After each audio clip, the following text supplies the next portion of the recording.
warahmatullahi wabarakatuh.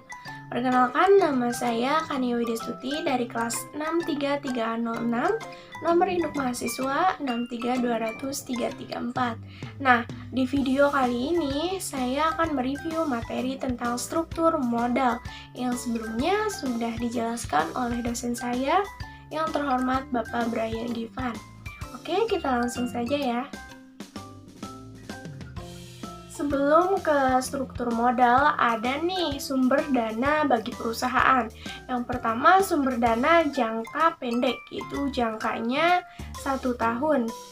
Contohnya itu kredit perdagangan. Yang kedua, ada sumber dana jangka menengah, jangka waktunya dari 1 tahun dan kurang 5 tahun. Contohnya itu adalah leasing. Yang ketiga adalah sumber dana jangka panjang, yaitu jangka waktunya lebih dari 5 tahun.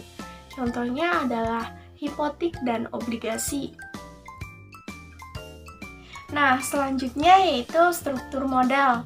Dalam memenuhi kebutuhan dana, setiap perusahaan pasti menggunakan modal sendiri, seperti yang berasal dari laba ditahan, modal saham, dan juga cadangan. Perusahaan yang menggunakan modal sendiri itu masih mengalami defisit, maka perlu dipertimbangkan pendanaan yang berasal dari luar, yaitu seperti utang. Namun, dalam pemenuhan kebutuhan dana perusahaan harus mencari alternatif pendanaan yang efisien. Nah, alternatif pendanaan yang efisien bisa terjadi karena suatu perusahaan tersebut mempunyai struktur modal yang optimal. Maka dari itu, kita harus mencari struktur modal yang optimalnya.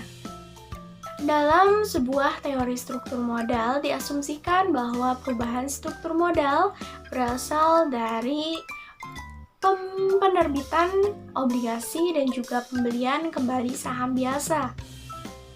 Faktor yang mempengaruhi struktur modal yang pertama tingkat bunga, yang kedua stabilitas dari perolehan laba, yang ketiga struktur aktiva, yang keempat tingkat risiko aktiva, yang kelima sifat manajemen, dan yang keenam besarnya jumlah kebutuhan modal. Menurut Martono dan Agus Harjito, modal dibagi menjadi beberapa pendekatan, yaitu struktur modal laba operasi bersih, pendekatan tradisional, dan pendekatan MM. Nah, di sini saya akan membahas tentang pendekatan tradisional.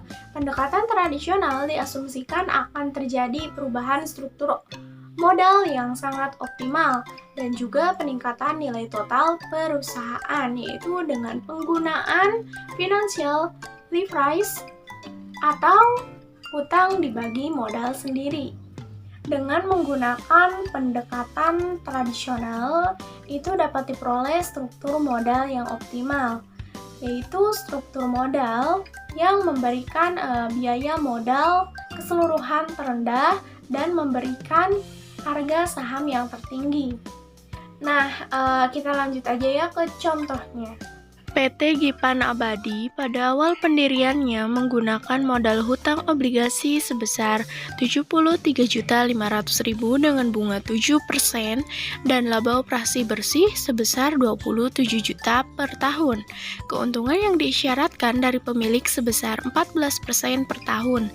Jumlah saham yang beredarnya yaitu 6.340 lembar.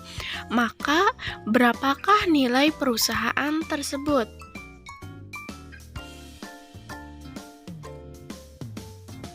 Contoh yang kedua yaitu PT Gipan Abadi akan mengganti seluruh modal hutang dengan saham karena nilai obligasi sebesar 73.500.000 dengan harga saham per lembar sebesar 24.622,58, maka diperlukan 73.500.000 per 24.622,58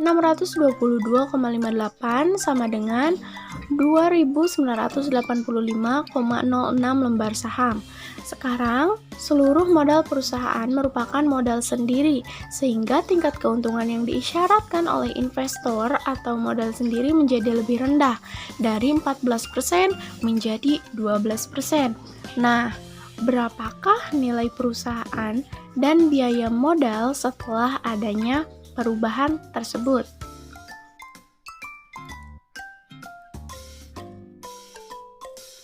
Oke teman-teman semua, sekian review materi dari saya, kurang lebihnya mohon maaf. Semoga bisa bermanfaat. Wassalamualaikum warahmatullahi wabarakatuh.